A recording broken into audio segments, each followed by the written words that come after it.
Hello, welcome to my channel Making Crafts, and welcome to the Kat Scrappiness Christmas in July. Have you started your Christmas crafting yet?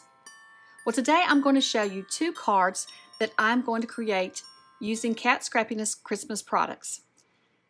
So for this hop, I want to share a little bit about it while I'm creating the background. So I'm just creating a background using some washi tape, and I'm adding stripes to my white cardstock. And so for this, I do want to share a little hint. Use some washi tape that's inexpensive and doesn't stick very well, and also just rub it off on a piece of fabric like on the top of your jeans or something like that so it doesn't stick to your card and pull your paper loose. So now I'm just going to eyeball my stripes, but if you want to, you could line all of your washi tape up and then pull off every other stripe to create your stripes. Eyeballing it was enough for me. So now I want to tell you a little bit more about this Christmas in July hop. There are other Kat Scrappiness creative crew members who will also be hopping along with us today. So if you'll look in my description, I'll have all of this information. But in the description, I will have links to all of those that are on the team that are joining in on the hop today. And this hop also includes a giveaway. So Kat Scrappiness is giving away a $15 gift certificate to the Kat Scrappiness shop. And the winner will be announced on the Kat Scrappiness channel. So be sure to enter before July 30th. And be sure to hop along to all the other crew members and see what they're creating today and get some Christmas inspiration. It's hot outside, so it's no better time to craft than when it's hot outside and we can't really be out in the heat. Let's just enjoy crafting indoors. And so here is my background that I created just using the stripes, and I really love the reveal. Pulling off the tape, just something about that is so exciting just to see the reveal of the background, and I love how it turned out. So now I'm just going to take some of the Kat Scrappiness oval dies and cut an oval out of the cardstock. And then I'm coming back in with some white cardstock, and I'm going to stamp Merry Christmas across this piece of cardstock. Now, if I was going to create a bunch of these cards, I would more than likely use either a larger sentiment from the set. So I'm going to get 2 cards with just this one piece of paper. So I thought it was worth stamping it. And I really enjoyed stamping the Merry Christmas across it. It was very relaxing just to stamp and ink and stamp, because there really wasn't a lot of thinking to it. Now I did eyeball my stamping. I just laid the stamp down, eyeballed where I thought it should go, and stamped it. Now if you like more precise lines, more straight lines, then you could use your ruler and draw some very light stripes with your pencil so that you could erase that later. But I don't worry about that. I eyeballed it and I love how it turned out. But for me, I'm not really concerned about the, I don't think it has to be precise. I like the looks of this, especially with this font. I don't think with this font that you have to keep it perfectly straight. Now, as we come down to the bottom, I started getting nervous. I wasn't sure how it was going to end up at the bottom because this is a 3 3/4 inch by 5 inch piece of paper. And so I didn't know if everything was going to line up perfect. But if it didn't, I was just going to trim off. If I had too much white at the bottom, I was going to trim the white off. Or if I didn't have room to add another stamping, I was going to trim off what was left that I couldn't add another stamping. And then I would have had to just make my card work out. But as you can see, it worked out perfect. I was so excited that it worked out absolutely perfect. It lined up just fine. So I guess that was just good luck because I did not plan that. So now we're back to the striped background that I cut the oval out of, and I'm just choosing a larger oval to cut out the Merry Christmas paper because this oval is going to be going behind the candy striped frame. So first I want to add some acetate to the back of this frame. So I just cut a piece of acetate down a little smaller than the rectangle shape of the frame, if that makes sense, a little smaller than the frame itself. So that way it wasn't hanging over the edges. And I just used some Tombow glue for that. And then I'm just going to come in with some foam tape. I couldn't find my thinner foam tapes. This was a little bit too wide, so I just trimmed it down the middle. And so now I'm just adding the foam tape to the sides and then to the center. And of course, most of you have made shaker cards, but for those that are new to card making, if you haven't, what you want to do is be sure that all of your foam butts up against each other and there's no gaps.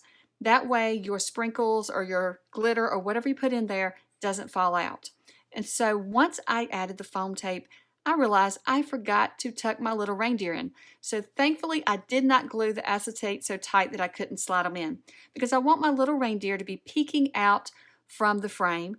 And And I thought these three reindeer reminded me of my three boys, so I thought they would be adorable to create this card and send to their grandma and see if she thinks it reminds her of, if it reminds her of them. So the one at the top that's hanging upside down reminds me of my youngest one, because that would be him hanging upside down. And then the next one has a little bell, and he loves music, so my middle child loves music, so, and the little lights on his head just made me think of him. He would probably wear those.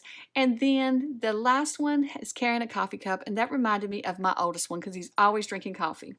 So I thought that would be really cute to send to Grandma. So I just added the oval Merry Christmas to the center of my red cardstock, and then I'm just going to add this frame on top.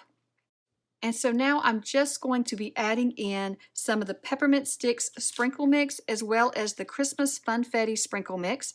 And I just eyeball how much I want here too. I'm really not sure how many you're supposed to put for a shaker card. I just want it to be full when I add my frame on top. So now I'm just going to add my frame on top of the sprinkles, and I'm just going to center it up on the red card, and I'll just hold it down and pull the tape off while I hold it down to keep everything lined up. I find this easier, but I did make a mistake here. As you'll see, I pulled on the side, but I forgot that I had butted the foam tape up in the center of the two that's on the side. Hopefully that makes sense. So I should have pulled those off first and then pulled the two sides off, but it wasn't that big of a deal. But I did have to use my little pokey tool to get a hold of that paper on the back of the tape to get it pulled out. So that's just a little reminder, if you're following along and you decide to make one, be sure to pull the ones on the inside first. So now I'm just going to add the red cardstock to a white card base, and we have our card completed. And I think this turned out really cute.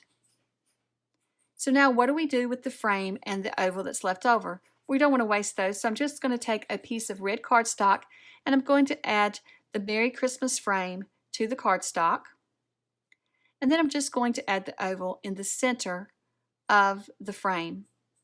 So the red kind of frames it out as well because it's smaller than the oval that was cut out of the Merry Christmas cardstock.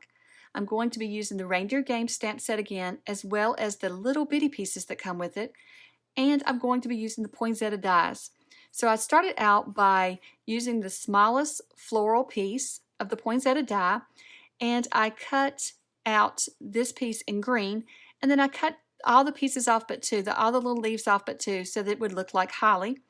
And then I have used my school hole punch, just a regular hole punch that you use for school. I used that to create 3 little circles to create the berries.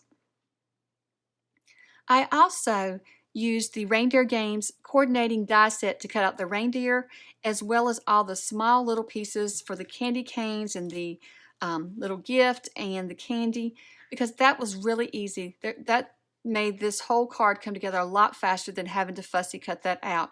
So the dies are well worth getting with the stamp set. So now I'm just going to add some of these little pieces to the background here, and I'm going to add it to another white card base.